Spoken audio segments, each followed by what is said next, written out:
Hello friends, welcome back to my YouTube channel Asha Edu Class. Today we are going to write a paragraph on Guru Nanak Jayanti.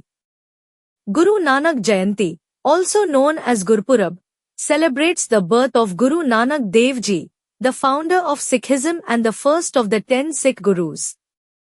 This auspicious day is observed on the full moon of the Kartik month, usually in October or November.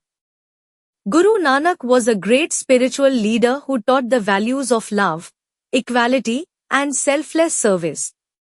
He spread the message of Ek Onkar, meaning God is one, emphasizing that everyone, regardless of caste or religion, is equal in the eyes of God. Sikhs and followers gather in Gurudwaras to offer prayers, sing hymns, and participate in langar, a community meal that represents Guru Nanak's teachings of equality and service.